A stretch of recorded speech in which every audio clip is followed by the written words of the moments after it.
So ఇప్పుడు మనం ఒక బ్రేకింగ్ చూస్తున్నాం. లగచర్లకు మహిళా సంఘాల నేతలు వెళ్తుంటే అక్కడ పోలీసులు వాళ్ళని అడ్డుకోవడం కావచ్చు, వాళ్ళని అరెస్ట్ చేయడం కావచ్చు జరిగింది.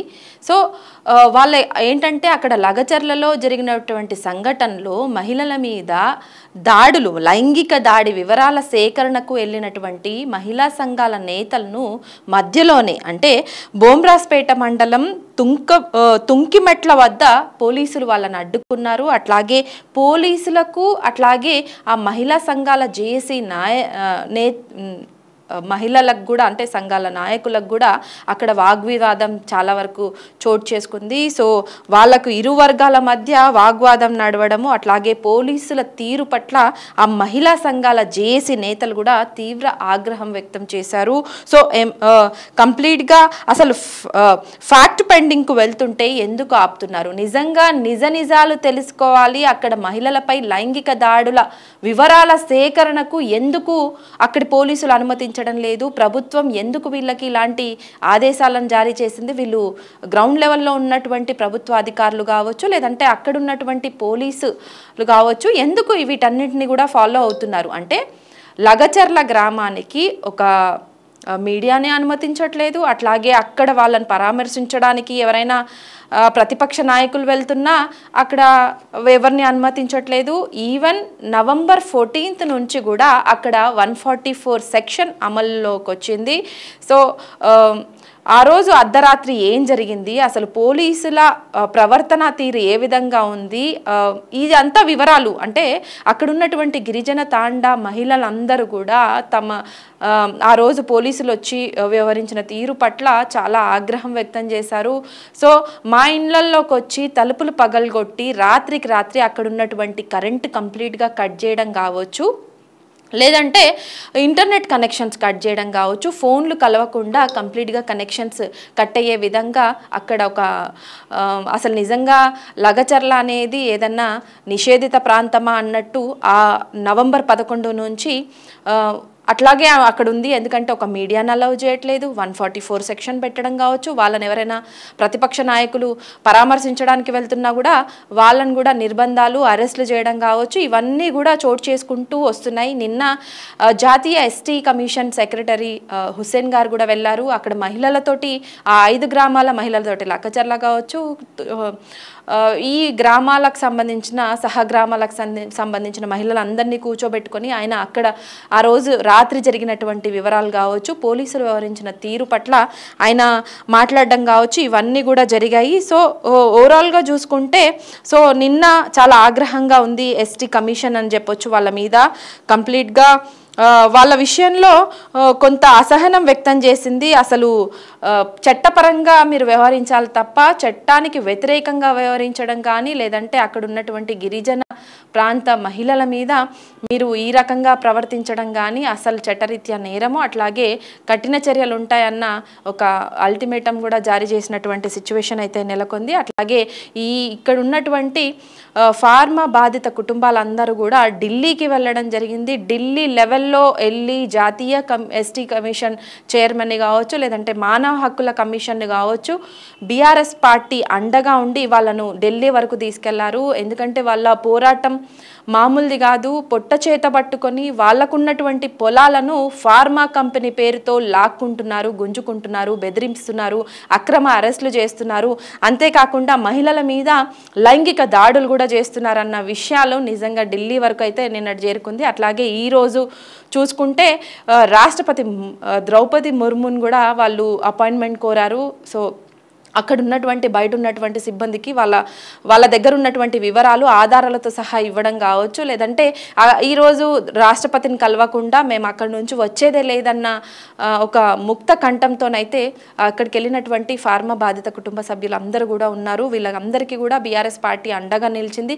ఇక ఈరోజు అంటే ఓవరాల్గా చూసుకుంటే ఒకవైపు అంతా కూడా రాష్ట్రంలో అక్రమ అరెస్టులకు సంబంధించిన ఇష్యూ నడుస్తుంది, ఇంకోవైపు చూసుకుంటే కంప్లీట్గా లగచర్లకు సంబంధించిన బేస్డ్ ఆన్ ఆ ఇష్యూ మీదనే కంప్లీట్గా రాష్ట్రంలో చర్చనీయాంశంగా మారిన అంశాలని చెప్పొచ్చు. సో ఈ 6 గ్యారంటీలను పక్కదారి పట్టించేందుకే ఈ లగచర్ల ఇష్యూ తెర మీదకి వచ్చిందన్న అనుమానాలు కూడా సో ప్రతిపక్ష నాయకులు కావచ్చు, లేదంటే మేధావి వర్గాలు కావచ్చు, చాలామంది అంటున్నటువంటి సిచ్యువేషన్. సో మొత్తానికైతే ఈరోజు చూస్తున్నటువంటి అంటే ఘటనలో కంప్లీట్గా నిజంగా లైంగిక వేధింపులు చేయకపోతే అసలు ఎందుకు ఈ పోలీసులు మమ్మల్ని అడ్డుకుంటున్నారు అని అక్కడికి వెళ్ళినటువంటి మహిళా సంఘాల నేతలు కూడా చాలా ఆగ్రహంగా ఉన్నట్టు తెలుస్తుంది. సో నిజాలు బయటపడతాయనే మమ్మల్ని అక్కడికి అలో చేయట్లేదు అన్న విషయాలు కూడా మనకి తెలుస్తుంది. అట్లాగే వాళ్ళకి వీళ్ళకి మధ్యలో వాగ్వాదాలు కావచ్చు, తోపులాట కూడా కాస్త జరిగిన సమయంలో దుస్తులు చింపినరన్న అంటే దుస్తులు చిరిగిపోయాయన్న వాస్తవాలు కూడా కొంత సమాచారం మేరకు బయటకు వస్తున్నాయి. అసలు నిజంగా అక్కడ ఏం జరగకపోతే, లగచర్లలో టెన్షన్ వాతావరణం ఏం లేకపోతే, ఉద్రిక్త వాతావరణం ఆ రోజు చేసుకోకపోతే, నిజంగా మహిళల మీద లైంగిక దాడులు జరగకపోతే అక్కడికి వెళ్తున్నటువంటి మీడియాను కావచ్చు, అక్కడికి వెళ్తున్నటువంటి ప్రతిపక్ష నాయకులను కావచ్చు, అక్కడికి వెళ్ళి లైంగిక దాడులకు సంబంధించిన వివరాల సేకరణకు ఈరోజు వెళ్తున్నటువంటి మహిళా సంఘాల నాయకులను కావచ్చు ఎందుకు ఆపుతున్నారన్న మాటలు మాత్రం తెర మీదకి వస్తున్నాయి. సో మనం మాట్లాడదాం ఒకసారి. టీఓడబ్ల్యూజే జాతీయ కన్వీనర్ సంధ్య గారు ఉన్నారు. ఒకసారి మనం ఫోన్ లైన్లోకి తీసుకొని ఆవిడతో మాట్లాడించే ప్రయత్నం చేద్దాం. అసలు ఆ రోజు లగచర్లలో ఏం జరిగింది? హలో హలో సంధ్య మేడం, నమస్తే. నమస్తే. ఈరోజు మీరు లగచర్లకు మీ టీం అంతా కూడా పిఓడబ్ల్యూజీ అంటే ప్రగతిశీల మహిళా సంఘం జాతీయ కన్వీనర్గా మీరు, మీతో పాటు మహిళా సంఘాల నేతలు కూడా అందరు కూడా లగచర్లకు అక్కడ జరిగినటువంటి మహిళల మీద దాడిని అంటే లైంగిక దాడి వివరాలను తెలుసుకునే ప్రయత్నంలో భాగంగా మీరు వెళ్ళినట్టు తెలుస్తుంది. సో అక్కడ ఏం జరిగింది మేడం? మీరు వెళ్ళినప్పటి నుంచి అక్కడ పోలీసులు అడ్డుకోవడం కావచ్చు, వాళ్ళకి మీకు మధ్యలో ఘర్షణ కావచ్చు, ఏ విధంగా చోటు చేసుకుంది? అసలు మిమ్మల్ని ఎందుకు ఆపినట్టు పోలీసులు? మేము గత శుక్రవారం నుంచి అక్కడ పులిచెర్లకుంట ఆర్పీ తండా నుంచి మహిళలు మాకు ఫోన్లు చేస్తున్నారు, మాకు మెసేజ్లు కూడా పంపారు.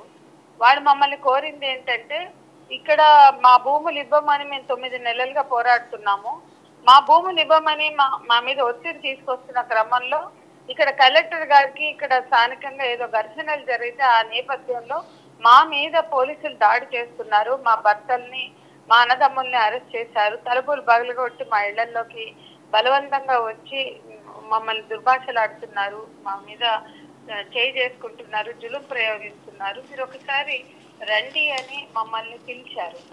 అది మేము ఉమెన్ అండ్ ట్రాన్స్జెండర్ జేఏసీలో వాళ్ళు పంపిన మెసేజ్ ని మేము అక్కడ పెట్టి డిస్కస్ చేసుకున్నాం. ఇట్లా గ్రామస్తులు మహిళలు పిలుస్తున్నారు, ఏం చేద్దామని మేము డిస్కస్ చేస్తే మా దాంట్లో కొంతమంది సభ్యులు మనం నిజ నిర్ధారణ కమిటీగా వెళ్దామని సిద్ధమయ్యారు.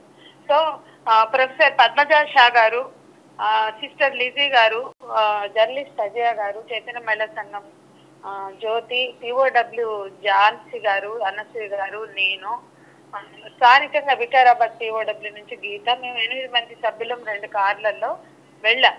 అక్కడ తుంకి మెట్ట దగ్గరికి వెళ్లే వరకు ఆపారు మమ్మల్ని. చాలా ఫోర్స్ఫుల్ గా పోలీసులు అక్కడ ఆపి మేము ఎంత కన్విన్స్ చేసినా కూడా మన గ్రామాల మీదకి వెళ్ళనివ్వలేదు. అదే అడ్డగించారు మమ్మల్ని, గ్రామాల్లోకి వెళ్ళనివ్వకుండా అడ్డుకుని మేము వెనక్కి వెళ్ళిపోమన్నారు, లేదంటే అరెస్ట్ చేస్తామన్నారు. చాలా వాగ్వివాదం జరిగింది. మేము వాదించాం. అక్కడ మహిళలు మమ్మల్ని పిలిచారు, చూడండి అని మెసేజ్లు చూపించాం. అవన్నీ చదివి ఇప్పుడు మీరు వెళ్ళడానికి వీల్లేదు, అక్కడ పరిస్థితి బాగాలేదన్నారు. అక్కడ వాళ్ళ గోడు చెప్పుకోవడానికి మమ్మల్ని రమ్మంటే అక్కడ పరిస్థితి బాగాలేదని మీరు ఇట్లా ఆపుతారన్నాం. అంటే మేము చెప్పాము, మేము హ్యాండిల్ చేసుకోగలం, మాకేమి ఇన్సెక్యూరిటీ లేదు, వాళ్ళు పిలిచినప్పుడు మాకేమి హాని కలిగించరు, మేము వెళ్తాం, మేము హ్యాండిల్ చేసుకోగలం అని చెప్పాం, మాకేం భయం లేదు అన్నా కూడా వినకుండా, అయితే మీరు రండి, మీరు కూడా మాతో రండి, పీస్ఫుల్ గా మహిళలతో మాట్లాడి వస్తాం, మాది నిజ నిర్ధారణ కమిటీయే కాబట్టి రిటర్న్ లో మీ దగ్గర కూడా వద్దాం అనుకున్నాం. మీ పోలీసుల వర్షన్ కూడా తీసుకుంటాం, కలెక్టర్ గారి వర్షన్ కూడా తీసుకుంటాం. ఎందుకంటే అక్కడ ప్రభుత్వ యంత్రాంగానికి గ్రామీణ ప్రజలకి జరుగుతున్నటువంటి ఘర్షణలో ప్రజలు ఏం బాధపడుతున్నారు, పోలీసుల వైఖరి ఏంటి, పోలీసులు ఎందుకు జులుం ప్రయోగించారు, ప్రభుత్వం ఏం చెప్పదలుచుకుంది, అవన్నీ కూడా మేము ఫ్యాక్ట్ ఫైండింగ్ లో భాగంగా తెలుసుకుంటామని చెప్పాం. ఏది చెప్పినా ఒకటే, వాళ్ళు మీరు వెళ్ళొద్దు, మేము వెనక్కి పంపిస్తాం మిమ్మల్ని, లేదా అరెస్ట్ చేస్తాం. ఇదే ఒక 2-3 గంటల పాటు మాకు అక్కడ ఘర్షణ జరిగింది, వాదనలు జరిగింది. ఆ క్రమంలో వాళ్ళు అరెస్ట్ చేశారు. సంధ్య మేడం, అసలు మీరు వెళ్తున్న విషయం అంటే సంధ్య మేడం మీరు వెళ్తున్న విషయము అక్కడ ఉన్నటువంటి పోలీసులకు ఏ విధంగా తెలిసింది అనుకోవచ్చు? అసలు ప్రభుత్వం తీరు చూస్తుంటే సో మీరు ఏమనుకుంటున్నారు ఏంటి? అసలు ఎందుకు లగచర్ల వరకు ఒక జేఏసీ లీడర్లను కావచ్చు, లేదంటే ఒక మీడియాను కూడా అనుమతించకుండా అక్కడ 144 సెక్షన్ ని ఈ నెల 11వ తేదీ నుంచి అక్కడ అమలుపరచడాన్ని ఎట్లా చూస్తారు? అది 144 సెక్షన్ పెట్టామని చెప్పారు. 144 పెట్టడం న్యాయం కాదని కూడా మేము వాదించాము. మీరు 7వ హామీగా ప్రజాస్వామ్యబద్ధ పాలన అన్నారు ఈ ప్రభుత్వం. అక్కడ 144 పెట్టవలసిన అవసరం ఏంటి? వాళ్ళ ఇళ్ళు వాళ్ళ భూములు ఇవ్వమని చెప్పే హక్కు వాళ్ళకు ఉంటుంది, వాళ్ళకి నివాస హక్కులు ఉంటాయి, ఉపాధి రక్షణ హక్కు ఉంటుంది, వాళ్ళ గ్రామాలు వాళ్ళ పొలాలు వాటికి సంబంధించి మేము ఇవ్వమని చెప్పే హక్కు వాళ్ళకు ఉంటుంది కదా అని మాట్లాడాం. దానికి వాళ్ళ దగ్గర సమాధానం లేదు. అల్టిమేట్ గా వాళ్ళు రిపీటెడ్ గా మీరు వెళ్తే అక్కడ సిచ్యువేషన్ బాగాలేదని మాత్రమే వాళ్ళు ఒకటి మాట్లాడారు. మేము అది సరైనది కాదు, ప్రజల అభిప్రాయం తెలుసుకునే హక్కు మాకు ఉంటుంది అంటే పర్మిషన్ తీసుకోలేదన్నారు. మేము దానికి కూడా చెప్పాం. గత 10 ఏళ్లలో ఎప్పుడు మేము పర్మిషన్లు తీసుకోలేదు. బీఆర్ఎస్ పాలనలో కూడా అక్కడ పోరాటాలు జరిగి పర్మిషన్లు ఎప్పుడు తీసుకోలేదు, 40 ఏళ్ళుగా కూడా ఎప్పుడు తీసుకోలేదు. ఇప్పుడు తీసుకోవాల్సిన అవసరం మాకు లేదు అని మేము చెప్పాము. పర్మిషన్ తీసుకోలేదు కాబట్టి మేము పంపించమని వాళ్ళు చెప్పారు. ఆ వాగ్వివాదం 2-3 గంటలు సాగినాక మేము రిటర్న్ అయ్యాం. అంటే భావ ప్రకటన స్వేచ్ఛని మేడం, భావ ప్రకటన స్వేచ్ఛని ఏమనొద్దని అసలు సుప్రీంకోర్టు నుంచే మనకు ఆదేశాలు ఉన్నాయి. సో ఇటు జర్నలిస్టుల విషయంలో కావచ్చు, లేదంటే మీలాంటి మహిళా సంఘాల నేతలు కావచ్చు, ఇట్లా వీళ్ళందరూ కూడా అక్కడ వెళ్ళి అక్కడ జరిగినటువంటి గ్రౌండ్ లెవెల్లో ఏం జరిగిందని తెలుసుకునే విషయంలో భాగంగా ఎందుకు అడ్డుపడుతున్నట్టు, అసలు ఈ 9-10 నెలల ప్రజా పాలన అంటూ వచ్చినటువంటి కాంగ్రెస్ సర్కారు పాలనని మీరు ఎట్లా చూస్తారు? ఒకటేనండి, భావ ప్రకటన స్వేచ్ఛని భంగం వాటిల్లడం కొత్త కాదు. ఏ పాలకులు వచ్చినా చేస్తున్నది అదే. మేము గత 10 ఏళ్లలో ఆ పాలకులు ప్రజల హక్కులు పరిరక్షించలేదు, ప్రజల మీద స్వారీ చేశారు, దాడి చేశారు, ప్రజాస్వామ్య స్వేచ్ఛను గౌరవించలేదు అనే కదా ఆ ప్రభుత్వాన్ని తిప్పి ప్రజలు ఈ ప్రభుత్వాన్ని ఎన్నుకున్నారు. ఈ ప్రభుత్వం కూడా అదే పని చేస్తే పాలక వర్గాల స్వభావం అంతా ఇదేనా? పాలక వర్గాలు ఎప్పుడు కూడా పెట్టుబడిదారుల వైపు, పాలక వర్గాలు అంతా కూడా కార్పొరేట్ల వైపేనా? ప్రజల గోడు పట్టించుకోరా? ప్రజల హక్కుల పట్ల ఏమాత్రం గౌరవం లేదా అనేది మాకు పదే అనుభవం అవుతున్నటువంటి అంశమే. గత 10 ఏళ్లలో ఏది చూసామో అదే పరిస్థితి ఇప్పుడు కూడా చూస్తుంది. అంటే వాళ్ళు ఫ్యాక్ట్ ఫైండింగ్ లాంటి అడ్డుకోలేదు, వీళ్ళు అవి కూడా అడ్డుకుంటున్నారు. అదే అంటున్నారు మీరు, గత 10 ఏళ్లలో కూడా ఇట్లాంటి ఏమన్నా బాధితుల నుంచి మాకేమన్నా కంప్లైంట్స్ వస్తే మేము అక్కడికి వెళ్ళాము. సో ఇట్లాంటి అడ్డుకోవడాలు అయితే అప్పుడు లేకుండే, కానీ ఇప్పుడు ఉన్నాయి అనేసి అంటారు. మరి ఇప్పుడు ఉండే విధానాన్ని ఎట్లా చూస్తారు? ఇప్పుడు మీరు పాలన చేస్తామని చెప్పవలసిన పరిస్థితి ఎప్పుడు వస్తుంది? ఈ పార్టీకి, అధికార పార్టీని ఓడించి వీళ్ళు అధికారంలో రావడానికి వాడుతున్నారు. 7వ హామీ ఇచ్చారు. రాజ్యాంగాన్ని పట్టుకుని రాహుల్ గాంధీ గారు ఈ దేశంలో అడుగంటుతున్న హక్కులు, ప్రజాస్వామిక పరిరక్షణ మాట్లాడారు కదా, అది ఇక్కడ ఈ తెలంగాణ పాలకులకి వర్తించదని మేము అడుగుతున్నాం. అదే మేడం, అంటే బోమ్రాజ్పేట మండలం తుంకిమెట్ల వద్ద మిమ్మల్ని అడ్డుకున్నారు. మీకు వాళ్ళకి మధ్య ఒక 3 గంటల పాటు వాగ్వాదం నడిచింది. అయినప్పటికీ కూడా అనుమతించలేదు, మేము వెనక్కి తగ్గాము, మేము వెనక్కి వచ్చామంటున్నారు. సో మేము మీ ఆర్ఎస్ఐ మీ పోలీస్ స్టేషన్ లో ఎందుకు కూర్చుంటామన్నా? బట్టలు కూడా చేరిపోయినాయి. అదే నిజమేనా? నేను అదే అడుగుదామనేసి మీకు కాల్ చేశాను. పెగుసులాటలో మహిళా నేతల దుస్తులు చించిండ్రు పోలీసులు అనేది బయటకు వస్తున్నటువంటి సమాచారం నిజంగానే జరిగిందా మేడం అక్కడ? అది బట్టలు దింపారు. చాలా అసలు మా వయసులు కూడా చూడకుండా మమ్మల్ని అందరినీ, దాదాపు ఒక అమ్మాయి తప్ప అందరం నేరింగ్ 60s అండ్ అబవ్ 60s ఉన్నాము. అట్లాంటిది మమ్మల్ని అందరినీ తోపులాటలు బలవంతంగా వ్యాన్లు ఎక్కించే ప్రయత్నం జరిగింది. సో ఫ్యాక్ట్ ఫైండింగ్ కు వెళ్తుంటే ఎందుకు ఆపుతున్నారని మీరు వాళ్ళని క్వశ్చన్ చేసిరు, వాళ్ళు అసలు అనుమతించేదే లేదంటున్నారు. నిర్ధారణ కూడా చేయడానికి మాకు హక్కు లేదా? మీరు రండి, మీరు జనంని, మేము జనంతో ఏం మాట్లాడతామో మీరు వినండి, మేము రెచ్చగొడతామా లేకపోతే జనం చెప్పింది నోట్ చేసుకుని వస్తామా మీరు చూడండి అన్నా కూడా వాళ్ళు దానికి. మీరు ఎంత బాగా వాళ్ళకి ఎక్స్ప్లెయిన్ చేస్తున్నారు. అక్కడ ఉన్నటువంటి గిరిజన తాండాకు సంబంధించిన మహిళల విషయంలో లైంగిక దాడులు జరిగినాయి, అసలు వాళ్ళ దగ్గర నుంచి మాకు ఒకలాంటి ఫోన్ కాల్స్ కావచ్చు, మెసేజెస్ కావచ్చు వచ్చాయని వాళ్ళకి ప్రూఫ్స్తో సహా చూపించారు. దాంతోపాటు అక్కడ ఉన్నటువంటి పోలీసులను కూడా తమ వెంట తీసుకెళ్తామంటున్నారు. అయినప్పటికీ కూడా ఎందుకు అనుమతించలేకపోయినరు అనేదే ప్రశ్న. అనుమతించలేదండి. చాలా 3 గంటల పోరాటం అనుమతించడానికే ఒక నిరసనగా మేము మా హైదరాబాద్ పోతామని మేము వచ్చేస్తామంటే, అంటే అరెస్ట్ కి నిరాకరిస్తూ మీరు బ్యాక్ స్టెప్ వేసిరు అనుకోవచ్చా? వచ్చి పరిగిలో ప్రెస్ మీట్ పెట్టామండి. ఇప్పుడు మేము పరిగి ప్రెస్ మీట్ లోనే ఉన్నాం. పరిగిలో ప్రెస్ మీట్ పెట్టారు.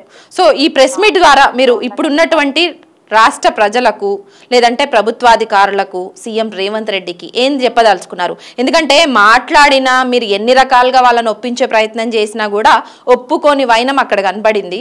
సో ఈ విషయంలో మీరు ఏం చెప్పదలుచుకున్నారు? ప్రెస్ మీట్ ద్వారా కావచ్చు, ఇప్పుడు న్యూస్ లైన్ వేదికగా మన వ్యూస్కి కావచ్చు, అంటే మన వ్యూవర్స్కి కావచ్చు, ఏం చెప్పదలుచుకున్నారు మేడం? ప్రభుత్వానికి మీరు ఏం చెప్పదలుచుకున్నారు?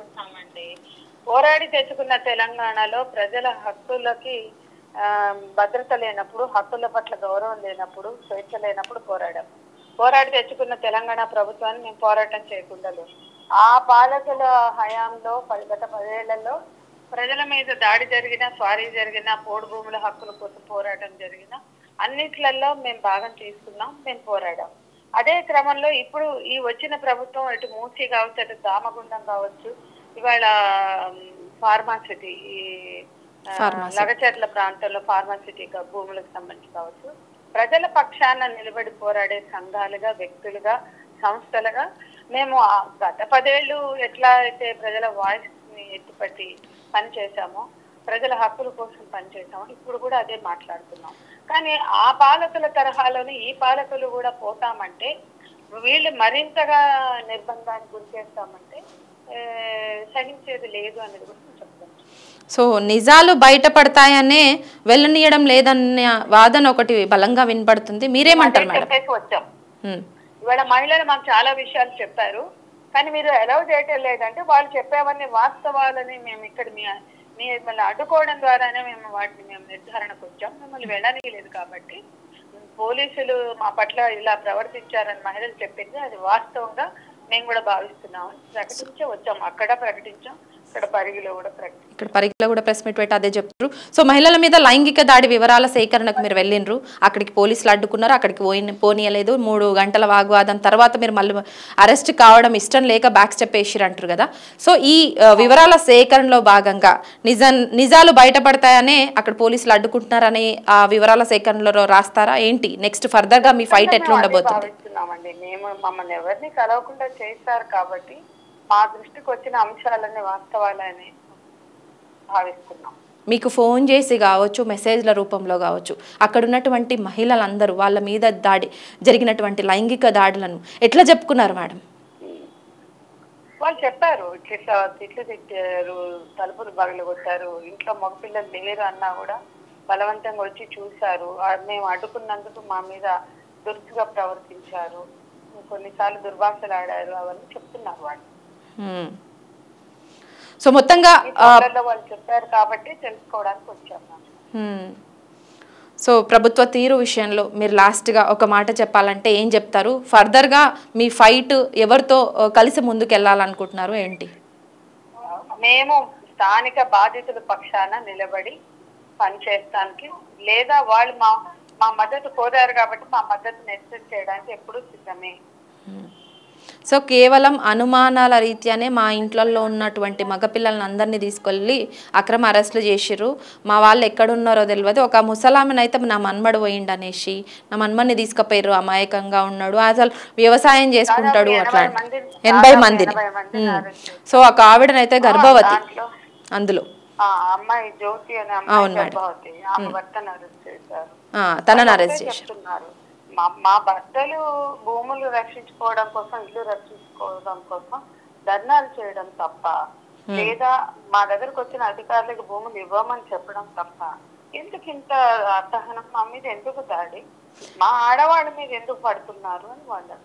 అదే ఇప్పుడు అక్కడ ఉన్నటువంటి ఫార్మా కంపెనీని అక్కడికి గవర్నమెంట్ ఎట్టు పరిస్థితుల్లో తీసుకొస్తామని మొండి వైఖరిగా ప్రభుత్వం, అక్కడ ఉన్నటువంటి రైతులు కావచ్చు, ఫార్మా బాధిత కుటుంబ సభ్యులు కావచ్చు, మా భూములను మేము సచ్చినా సరే ఇయ్యము అనేసి వాళ్ళు.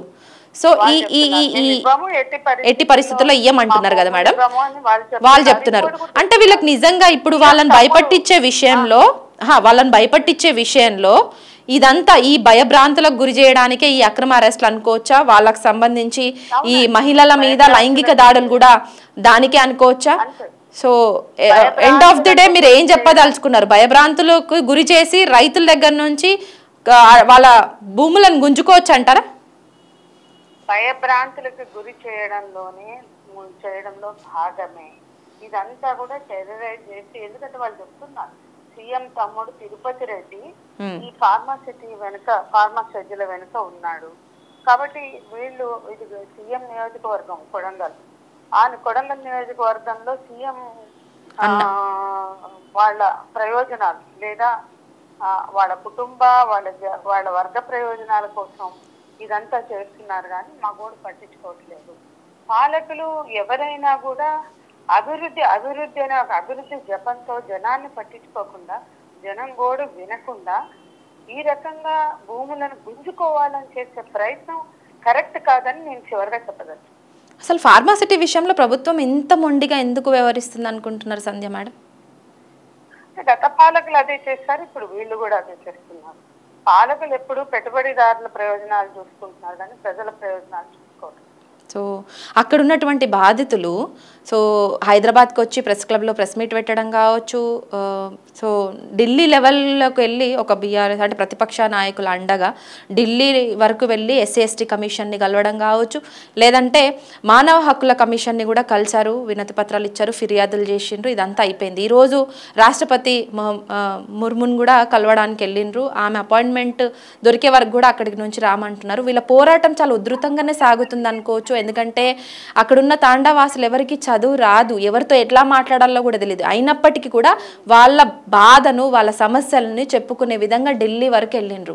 సో వాళ్ళ పోరాటం వెనుకలో మీరు ఉండడం కావచ్చు, వాళ్ళ కుటుంబ సభ్యులను అక్రమంగా అరెస్ట్ చేసిన విధానాన్ని ఎట్లా చూసి వాళ్ళ విషయంలో మీ ఫైట్ అంటే మీ జేఏసీ నేతల ఫైట్ ఎట్లా ఉండబోతుంది మేడం ఫ్యూచర్లో? వాళ్ళకి నిజంగా న్యాయం జరుగుతుంది అంటారా? మేము ఈరోజు తెలుసుకుందామని వచ్చాం, అసలు ఏదో ఫైట్ చేద్దాము ఇవన్నీ నిర్ణయాలు తీసుకుని కూడా రాలా. అదే ఇక్కడ మహిళలు ఎందుకు ఇంత బాధపడుతున్నారు, మాకు ఫోన్లు చేస్తున్నారు, మెసేజ్లు ఇస్తున్నారు, ఇక్కడ ఉన్న వీళ్ళ బాధ ఏంటో తెలుసుకుందామని వచ్చాము. అది తెలుసుకోవడానికి అవకాశం ఇవ్వలేదు కాబట్టి అక్కడ వాళ్ళు చెప్తున్న పద్ధతుల్లో అక్కడ నిర్బంధం ఉంది కాబట్టి అది తెలియకుండా వీళ్ళు ఏమీ తప్పులు లేకపోతే వెళ్ళనిస్తారు కదా.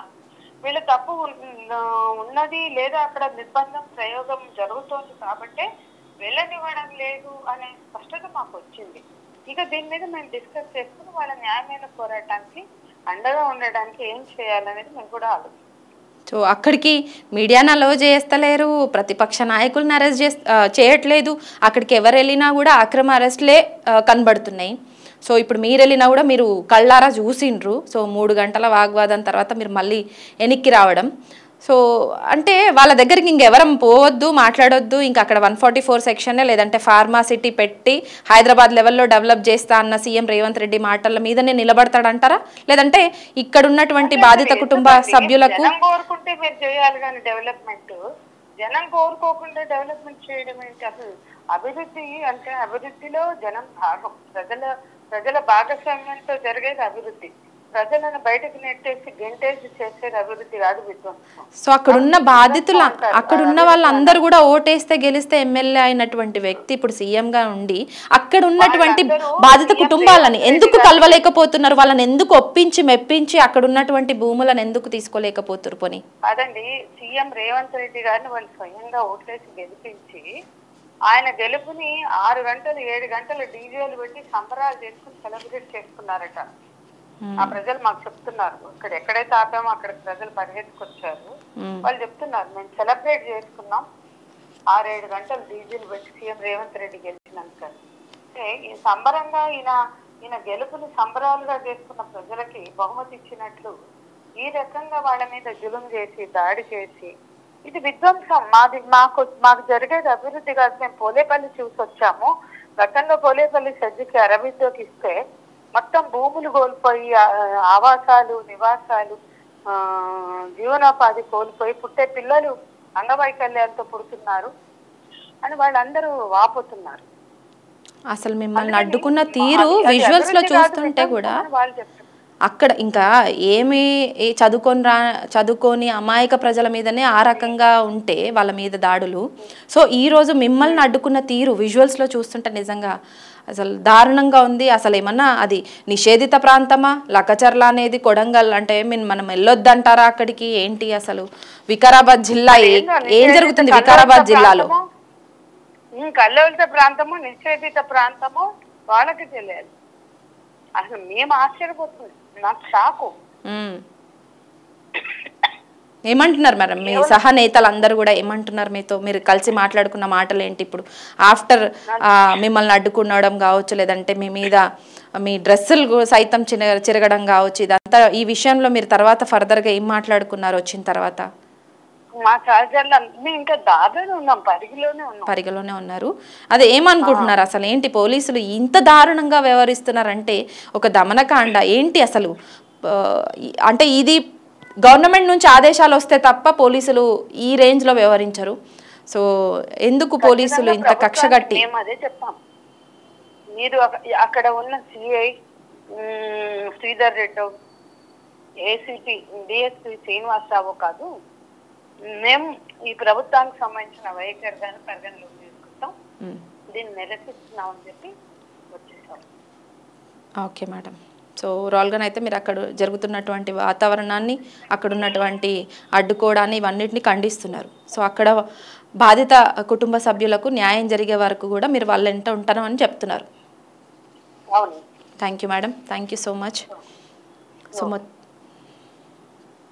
సో విన్నారు కదా POW నేషనల్ కన్వీనర్ సంధ్య మేడం మాట్లాడినటువంటి విషయాలు. 3 గంటల పాటు పోలీసులకు అక్కడ వెళ్ళినటువంటి మహిళా సంఘాల నేతలకు మధ్య వాగ్వాదం కావచ్చు, లేదంటే పెనుగులాటలో మహిళలకు సంబంధించిన అక్కడ మహిళా నేతలకు సంబంధించిన డ్రెస్సులు కూడా చిరిగిపోయాయంట. వాళ్ళు ఎంత సముజాయించినా కూడా వాళ్ళను ముందుకు వెళ్ళలేని సిచ్యువేషన్ మనకి బోమ్రాస్పేట మండలం తుంకిమెట్ల వద్ద నెలకొంది. సో ఇది నిజంగా శోచనీయం. ఎందుకంటే అక్కడికి వెళ్తున్నటువంటి మీడియా మీద దాడులు, మీడియా ప్రతినిధులను అరెస్టులు చేయడం, లేదంటే ప్రతిపక్ష నాయకులు వెళ్తే వాళ్ళని అరెస్ట్ చేయడం, మాజీ ఎమ్మెల్యేలను అరెస్ట్ చేయడం, అంటే ఉన్నలేని కేసులన్నిటిని పెట్టేసి వాళ్ళకు సంబంధం ఉన్నా లేకపోయినా కేవలం అనుమాన రీత్యానే వాళ్ళ మీద డిఫరెంట్ కొత్త కేసులు, కొత్త చట్టాలను తీసుకొచ్చి మరి కేసులు ఫైల్ చేస్తున్నటువంటి సిచ్యువేషన్ మనం చూస్తున్నాము. ఇంకా కూడా నవంబర్ 11వ తేదీ నుంచి ఇప్పటి వరకు కూడా అక్కడ 144 సెక్షన్ అమల్లోనే ఉంది. పోలీసులు అక్కడికి ఎవరిని అనుమతించని వైన మనం చూస్తున్నాము. ఈరోజు అక్కడికి మహిళా సంఘాల జేఏసీ నేతలు అక్కడికి వెళ్తుంటే కూడా వాళ్ళని అడ్డుకోవడం కావచ్చు, వాళ్ళని అరెస్ట్ చేస్తామని వ్యాన్లోకి ఎక్కిస్తుంటే ఇంకా పోలీస్ స్టేషన్లో మేము ఎందుకుంటాం, సో మేము మా ఇంటికి వెళ్ళిపోతాం అన్నట్టు వాళ్ళు వెనక్కి తగ్గే విషయంలో ప్రభుత్వం వ్యవహరించిన తీరు పట్ల చాలా ఆగ్రహంగా మహిళా సంఘాల నేతలు ఉన్నట్లు తెలుస్తుంది. సో ఓవరాల్గా చూసుకుంటే మహిళల మీద లైంగిక దాడి వివరాల సేకరణకు వెళ్ళినటువంటి మహిళా సంఘాల నేతలను వారు అడ్డుకున్న తీరును ఖండిస్తున్నారు. సో నిజంగానే అక్కడ లైంగిక వేధింపులు చేయకపోతే మమ్మల్ని అందరినీ ఎందుకు అలో చేయట్లేదు అన్న ప్రశ్న తెర మీదకు వస్తుంది. ఏం జరగకపోతే 144 సెక్షన్ కావచ్చు, లేదంటే అక్కడ ఉన్నటువంటి మహిళలతోటి ఎవరిని మాట్లాడించకపోవడం కావచ్చు, ఎందుకు చేస్తున్నట్టు అన్న ప్రశ్నలు కూడా ఉత్పన్నమవుతున్నాయి. సో చూడాలి, నిజంగా అక్కడ బాధిత కుటుంబ సభ్యులు ఢిల్లీ వరకు వెళ్ళారు. అక్కడ ఎస్టీ కమిషన్ని కావచ్చు, లేదంటే మానవ హక్కుల కమిషన్ కావచ్చు కలిశారు. సో వాళ్ళ పోరాటం మాత్రం చాలా ఉధృతంగానే సాగుతుంది. హైకోర్టులో కూడా వాద ప్రతివాదనలు జరుగుతూనే ఉన్నాయి. సో వీళ్ళ వెంట ప్రతిపక్షానికి సంబంధించి ప్రధాన ప్రతిపక్షమైన బీఆర్ఎస్ అండగా ఉంటానన్న హామీ కూడా హామీతో వాళ్ళు ఢిల్లీ వరకు వెళ్ళిండ్రు. ఇక్కడ చూసుకుంటే మహిళా సంఘాలు కావచ్చు, మీడియా కావచ్చు, డిజిటల్ మీడియా ఎక్కువగా చూసుకుంటే మనము సోషల్ మీడియాలో ఎక్కువగా వీళ్ళకి సంబంధించిన ఇష్యూ బాగా చూపిస్తున్నారు. సో వీళ్ళకు వీళ్ళు న్యాయపరమైన డిమాండ్స్ వీళ్ళయి. ఎందుకంటే మా భూములు మాకు కావాలి, మా జీవనాధారమైన భూములు గవర్నమెంట్ లాక్కుంటుంది కాబట్టి మేము వద్దు అంటున్నాం, మాకు గవర్నమెంట్ పథకాలు వద్దు, కేవలం మా భూములు మాకు ఇస్తే చాలు, మేము వ్యవసాయం చేసుకొని బతుకుతామన్న వాళ్ళ న్యాయపరమైన డిమాండ్స్. నిజంగా అక్కడ ఫార్మా కంపెనీ అనేది పెట్టాలనుకుంటే, డెవలప్మెంట్ చేయాలనుకుంటే అక్కడ ఉన్నటువంటి స్థానికులతోని ఒప్పించి మెప్పించి ఆ భూములను తీసుకోవాలి తప్ప ఇలా బెదిరింపులకో లేదంటే అక్రమ అరెస్టులు చేయడం మాత్రం సరైనది కాదు. అక్కడ గిరిజనుల బిడ్డల మీద చట్టానికి వ్యతిరేకంగా వ్యవహరించడం అస్సలు కరెక్ట్ కాదన్న రీతిలోనైతే అక్కడ కేలినటువంటి మహిళా సంఘాల నేతలు కూడా చెప్పడం జరుగుతుంది. సో చూడాలి మరి వీళ్ళ పోరాటం ఉధృతమవుతున్న పట్ల టెన్షన్ వాతావరణం అయితే కనిపిస్తుంది. ఫర్దర్గా ఎస్టీ కమిషన్ కావచ్చు లేదంటే మానవ హక్కుల కమిషన్ కావచ్చు, సో ప్రభుత్వాధికారుల మీద అట్లాగే అక్కడ పోలీసులు వ్యవహరిస్తున్న తీరు పట్ల ఎలాంటి చర్యలు తీసుకుంటుంది అనేది మాత్రం వేచి చూడాల్సిందే.